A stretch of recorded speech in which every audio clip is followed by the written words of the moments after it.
Students, we are going to start sixth chapter elementary functions and Mobius transformation। ये आपकी third unit start हो रही है इस चैप्टर के साथ। तो इस चैप्टर को करने के लिए सबसे पहले आपने जो फर्स्ट ईयर में रिजल्ट्स पढ़े हैं हाइपरबोलिक फंक्शन के, ट्रिग्नोमेट्रिक फंक्शन के, सर्कुलर फंक्शंस के, डी मोवियर्स थ्योरम, ये सब आप रिवाइज कर लोगे और उसके बाद आप ये चैप्टर अच्छे से कर पाओगे। अब डेफिनेशन देखो, multi valued function. A function w equal to F of Z is set to be multi valued when for given Z we may find more than one value of w।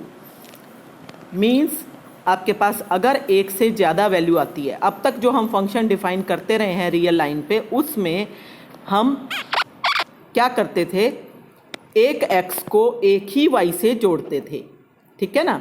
दो x एक y से जुड़ सकते थे, many one function हो सकता था, but one many नहीं हो सकता था। लेकिन यहाँ पे वन मैनी वाली बात है, मीन्स एक वैल्यू आपकी जो z है उसके कॉरस्पॉन्डिंग एक से ज़्यादा वैल्यूज़ w की हो सकती हैं, ठीक है। और सिंगल वैल्यूड फंक्शन अब कैसे चेक करेंगे। A function f of z is set to be single valued if it satisfies f of z equal to f of z R theta polar form में equal to F of Z R theta plus 2 pi. Means आपके पास 2 पाई period के बाद अगर function की value same आ जाती है तो वो फंक्शन कहलाएगा सिंगल वैल्यूड फंक्शन, जब उसको आप पोलर फॉर्म में कन्वर्ट कर लोगे उसके बाद, ठीक है। अब ब्रांच देखो क्या होती है। By branch of a multi valued function F of Z defined in a complex plane C we mean a single valued function capital F of Z which is analytic in some domain D contained in C at each point of which capital F of Z is one of the values of F of Z.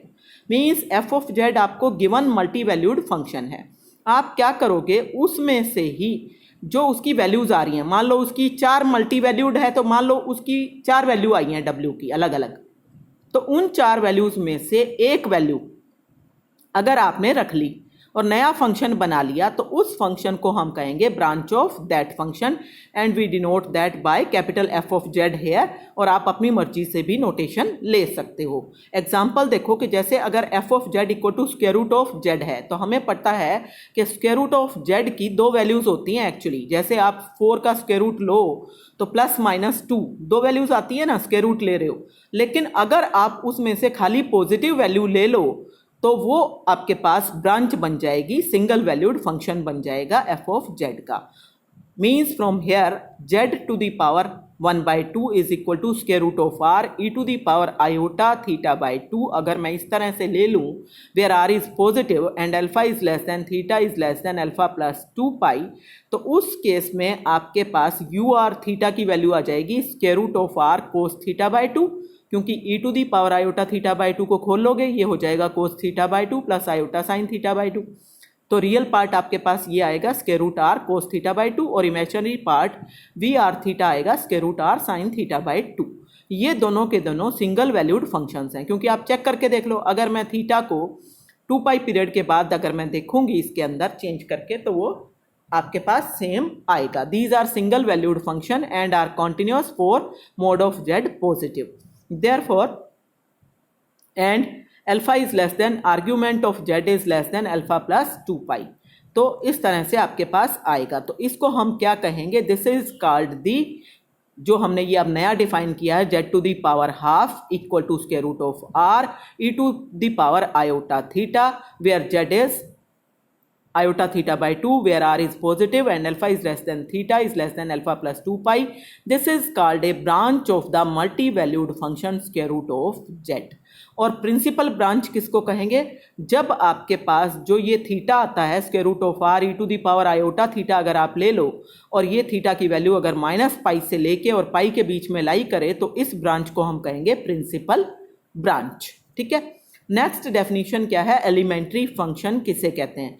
ये definition आपको 2 number में आ सकती है। Elementary function किसे कहते हैं, the set of elementary functions consist of algebraic functions, the elementary transcendental और non algebraic functions और exponential, logarithm, trigonometric, inverse trigonometric, hyperbolic function and their inverses and all others that can be constructed by simple algebraic operations। मतलब किस तरह का function होगा, उसके अंदर algebraic function, मतलब इस तरह के, जैसे x की कोई पावर आ गई, x to the power 5 minus 5x plus 6, इस टाइप के फंक्शन हो गए एल्जेब्राइक फंक्शन। फिर एलिमेंट्री ट्रांसीडेंटल जिसमें साइन कोस टेन वगैरह आता है, means z is equal to sine x, इस टाइप के फंक्शन जो होंगे वो ट्रांसीडेंटल हो गए। फिर exponential e to the power z type के, लोगरिथम ऑफ z टाइप के। फिर टिग्नोमेट्रिक, जितने भी आपके टिग्नोमेट्रिक फंक्शन आते हैं, साइन z कॉस z, इस टाइप से। फिर inverse trigonometric hyperbolic function, mean sine hyperbolic z cos hyperbolic z, और फिर उन सबके इन्वर्सेस और इन सबके linear combination like this. w is equal to f of z equal to tangent of z e to the power z plus tan inverse z divided by sine z cos z minus log z is elementary function. ये एक example है जिसके अंदर आपने trigonometric function लिया और किसका लिया, ये एक्सपोनेंशियल आ गया, ये इनवर्स टिग्नोमेट्रिक आ गया, नीचे टिग्नोमेट्रिक आ गया, फिर ये लोगरिथम आ गया, उन सब का एक कम्बिनेशन आपने बना लिया। ये कम्बिनेशन आप ऊपर दिए हुए किसी भी फंक्शंस का बना सकते हो। तो आपके पास कितने भी एग्जाम्पल आपके बन सकते हैं, जैसे cos of z e to the power z plus cot inverse z divided by 2z, that is also a elementary function. तो इस तरह से बहुत सारे एलिमेंट्री फंक्शन आपके बन सकते हैं। अब mapping by elementary functions, mapping और transformation. For z equal to x plus iota the equation u equal to u of xy, v equal to v of xy which are continuous functions of x and y and possesses continuous partial derivatives define a mapping or transformation by means of which a relation between uv plane and xy plane can be established. It is denoted by w equal to f of z equal to u plus iota v, या यूं कहो कि w equal to f of z equal to u plus iota v equal to f of x plus iota y। तो means जो X Y plane को U V plane या W plane से connect करे, that mapping is called elementary transformation. The mapping is set to be 1:1 if corresponding to each point of X Y plane. अगर यहाँ के एक पॉइंट के लिए यहाँ पे यूनिक पॉइंट है यूवी प्लेन के अंदर, तो उस केस में मैपिंग कहलाएगी 1:1। और the corresponding points in two planes are called images of each other. तो उस केस में f of z equal to w, then w is called the image of z under mapping f। ठीक है, अब ये जो ट्रांसफॉर्मेशन है इनकी अलग अलग टाइप्स हैं, वो हम डिस्कस करने वाले हैं। पहली है उसमें translation, w equal to z plus alpha. The mapping w equal to z plus alpha where alpha is any complex constant, alpha जो है वो कॉम्प्लेक्स कांस्टेंट है, is a translation by means of the vector representing alpha.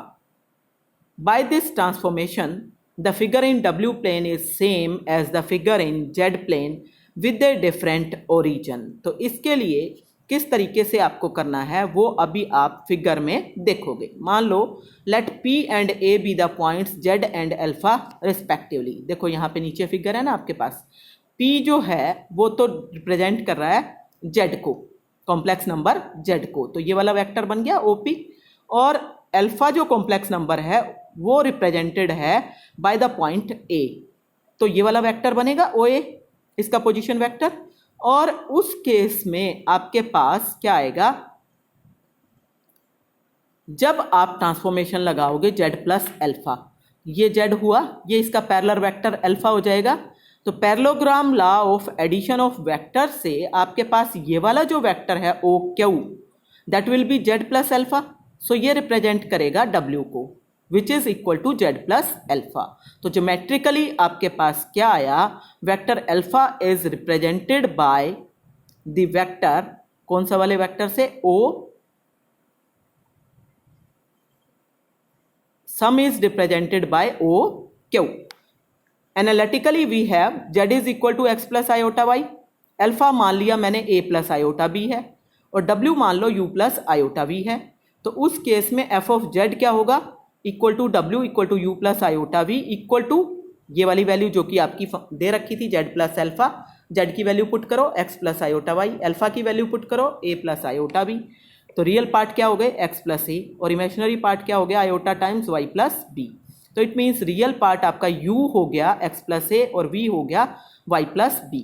दस the image of the point P X Y in the Z plane is the point Q x plus a comma y plus b in the w plane and x plus a y plus b is the fourth vertex of the parallelogram means ये Q होगा।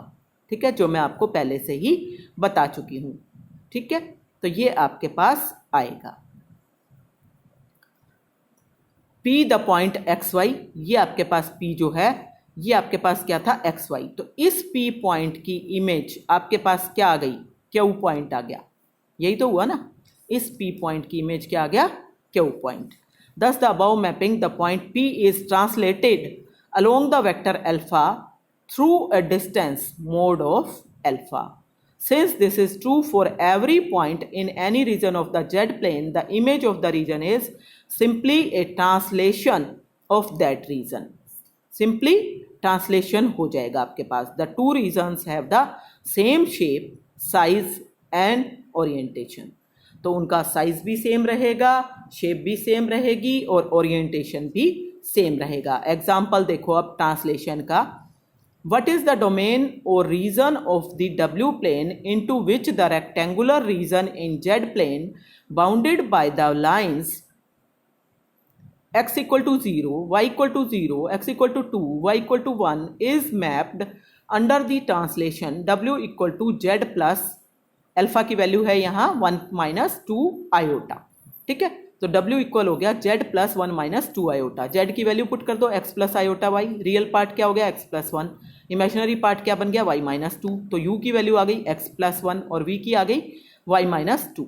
अब आपको given reason में x equal to 0 था, तो अगर आपने x को यहाँ पे 0 पुट किया तो u की वैल्यू 1 आएगी ना, और अगर आपने y को 0 पुट किया तो यहाँ से v की वैल्यू क्या आएगी माइनस 2। तो ये आ गई v इक्वल टू माइनस 2। और अगर आपने x को 2 पुट किया यहाँ पे तो उस केस में u की वैल्यू आ जाएगी आपके पास 2 प्लस 1 3। और अगर आपने y को 1 पुट किया तो यहाँ से 1 माइनस 2, v की वैल्यू कितनी आ गई माइनस 1। इट मीन्स जो लाइंस आपके पास थी गिवन लाइंस क्या क्या है x इक्वल टू 0 ये वाली y axis, y equal to 0 ये वाली x एक्सिस, और y equal to 1 means a line parallel to x axis ये इस टाइप की, और x equal to 2 line parallel to y axis. तो ये आपके पास रेक्टेंगुलर रीजन जो है ये गिवन था जेड प्लेन के अंदर। अब आपने जो ट्रांसफॉर्मेशन लगाई है, ट्रांसलेशन लगाई है एक्चुअली, उसके बाद जो लाइंस बनी, इमेज क्या क्या बनी। पहले आपके पास x इक्वल टू 0 की इमेज आ गई u इक्वल टू 1। ये आपके पास लाइन है, ये वाली लाइन u है और ये वाली लाइन v है। तो u इक्वल टू 1 कौन सी लाइन बन जाएगी, ये वाली पैरेलल टू v एक्सिस, ये वाली लाइन बन गई u इक्वल टू 1। दूसरी लाइन आपकी क्या बन रही थी u इक्वल टू 3। तो u इक्वल टू 3 जो है वो लाइन वो भी v एक्सिस के पैरेलल बनेगी थोड़ी सी दूरी पे जाके, मतलब 2 यूनिट की दूरी पे जाके। तो ये वाली आएगी इस साइड वाली। फिर आपने क्या करना था, दूसरा देखो x इक्वल टू 2 आपके पास कौन सी लाइन बन रही थी यहाँ पे, उसकी इमेज क्या आई है, इमेज आपके पास आई है यहाँ पे v इक्वल टू माइनस 2 और v इक्वल टू माइनस 1। तो v इक्वल टू माइनस 2 कहाँ पे आएगा, नीचे नेगेटिव साइड में, यहाँ पे 2 यूनिट नीचे आ गया आपके पास। तो ये हो गया v इक्वल टू माइनस 2 और ये हो गया v इक्वल टू माइनस 1। तो अब अगर आप देखो तो ये और ये दोनों की शेप साइज सब कुछ सेम है। सिर्फ क्या हुआ कि जो ओरिजिन के पास यहाँ पे था वो ट्रांसलेट हो गया पोर्शन और वो उठ के यहाँ पे आ गया, मतलब सेम पोर्शन थोड़ा सा खिसक जाता है। रफ सेंस में आप कह सकते हो कि खिसक जाता है, होता वही का वही है, तो मीन्स ट्रांसलेट हो जाता है। तो ये वाली शेप आपकी बनेगी। ठीक है, अब नेक्स्ट देखो क्या है, rotation. Rotation means w equal to Z into E to the power iota theta 1। जहाँ पे ध्यान दो कि थीटा 1 कैसा है, रियल है। थीटा 1 कॉम्प्लेक्स नहीं है, रियल है। Theta 1 is real. By this transformation the image Q of the point p क्या चेंज आपके पास आएगा, in the z plane is obtained by rotating the line OP through an angle theta 1। अगर मान लो यहाँ पे आपके पास सबसे पहले P लाइन ये है z प्लेन के अंदर, और इसको थीटा 1 एंगल से आपने रोटेट कर दिया सपोज, तो उस केस में आपके पास ये वाला एंगल थीटा 1 आया, ठीक है। तो रिजल्टेंट क्या बन गया, रिजल्टेंट आपका क्यू बना, क्योंकि ये पूरा एंगल कितना हो गया, थीटा प्लस थीटा 1। अगर डायरेक्शन आपकी थीटा 1 की ऐसी वाली है, एंटी क्लॉकवाइज है तो, और अगर एंटी क्लॉकवाइज ना हो, दूसरी हो, तब क्या होगा, तो ये वाली फिगर आएगी आपकी। पी आपका ये वाला जो बड़े वाला एंगल है हमने थीटा लिया, और थीटा 1 जो है वो आपका क्लॉकवाइज एंगल है तो नेगेटिव डायरेक्शन में चलेगा, तो ये उल्टा चल के आपका नीचे आ गया, तो ये आपका क्यू पॉइंट उस केस में बनेगा, and that angle is theta minus theta 1। तो इमेज दोनों ही फिगर में हम क्यू से शो कर रहे हैं, लेकिन उसकी पोजीशन चेंज हो जा रही है, और चेंज किस लिए हो रही है वो उस पर डिपेंड करता है कि थीटा 1 पॉजिटिव है या थीटा 1 नेगेटिव है, ठीक है। तो मीन्स जो लाइन है वो रोटेट हो जाती है थ्रू एन एंगल थीटा 1, चाहे पॉजिटिव डायरेक्शन में हो चाहे नेगेटिव डायरेक्शन में हो, बाकी टू रीजंस एग्जैक्टली सेम रहते हैं। तो अब एग्जांपल देखो, लास्ट एग्जांपल है ये, determine the region in the W plane corresponding to the triangular region bounded by the lines x equal to 0, y equal to 0 and x plus y equal to 1 in the Z plane mapped under the transformation W equal to Z e to the power iota pi by 4। We have Z equal हो गया आपके पास x plus iota y के, W दे रखा है Z into E to the power iota pi by 4, तो उसकी वैल्यू क्या हो गई, x plus iota y into E to the power iota pi by 4 means cos pi by 4 plus iota times sine pi by 4, and therefore this becomes x plus iota y into cos pi by 4 की value 1 by square root of 2 plus iota times 1 by square root of 2। और जब इसमें real और imaginary part multiply करने के बाद आप अलग अलग करोगे तो ये आ जाएंगे x minus Y by square root of 2, और इमेजिनरी पार्ट आएगा iota into X plus Y by square root of 2। Real part u के इक्वल है और इमेजिनरी पार्ट v के, तो u इक्वल आ गया x minus Y by square root of 2 और v इक्वल आ गया x plus Y divided by square root of 2। अब आपके पास लाइंस दे कौन कौन सी रखी है, किस रीजन को ट्रांसफॉर्म करना है, x equal to 0 means Y axis, Y equal to 0 means X axis, और x plus Y equal to 1, तो इस लाइन को भी हमें प्लॉट करना पड़ेगा। तो x plus Y equal to 1 के लिए एक्चुअली आपको सबसे पहले जब आपको ये x plus Y equal to 1 बनानी है तो 2 पॉइंट तो इसके ऊपर निकालने पड़ेंगे ना। अगर मैंने एक पॉइंट लिया, x को मैंने 1 ले लिया, तो y क्या आएगा, x को 1 लूंगी तो y 0 आएगा ना, तो 1 0 पॉइंट ये वाला आएगा जो इसमें मार्क नहीं है, मैं आपको बता रही हूँ, दिस विल बी 1 0।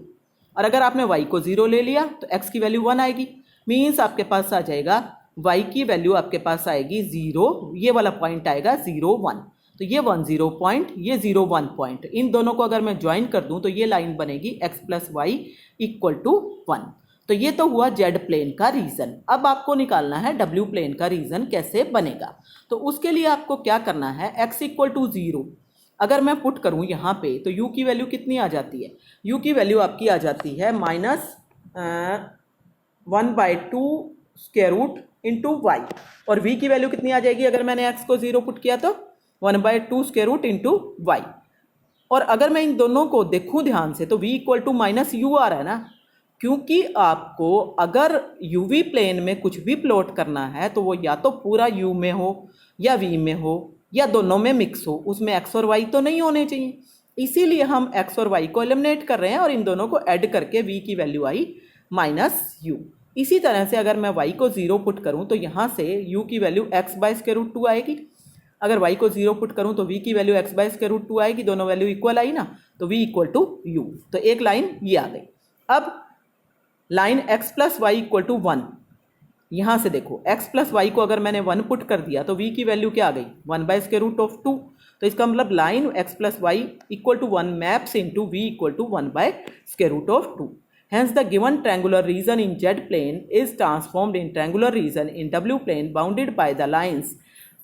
जो लाइन आपकी आई है वो वाली लाइंस लिखी गई हैं, v equal to u, v equal to minus u and v equal to 1 by square root of 2। इनको प्लॉट कैसे करना है, ये यूवी प्लेन आपने बनाया है, ये यू एक्सिस है, ये वी एक्सिस है, तो जो u और v के सेंटर से ये 45 डिग्री के एंगल पे जो ये लाइन जाएगी this will be u equal to v, और ये जो लाइन जा रही है जिसके अंदर के v आपका नेगेटिव हो रहा है, v equal to minus U आ रहा है, इसका मतलब ये वाली लाइन आपकी जो जाएगी इस साइड वाली this is v equal to minus u, और v इक्वल टू 1/√2 किसके पैरेलल होगा, u एक्सिस के पैरेलल एक लाइन होगी जिसका डिस्टेंस ओरिजिन से 1/√2 है, तो ये ऐसे बनेगी ना।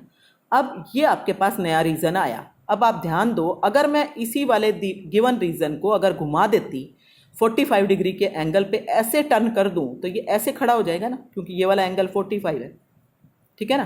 तो मतलब रीजन यही का यही है, यही ट्रायंगल है, सिर्फ उस ट्रायंगल को घुमा दिया गया O के about through an angle 45 degree means π/4। तो रोटेशन में सिर्फ क्या होता है आपका चेंज, कि रीजन वही रहता है, शेप वही रहती है, साइज वही रहता है, सिर्फ रीजन घूम जाता है through an angle theta. Okay, तो यहाँ तक आप काम कंप्लीट करो, एक्सरसाइज में भी क्वेश्चंस को ट्राई करो।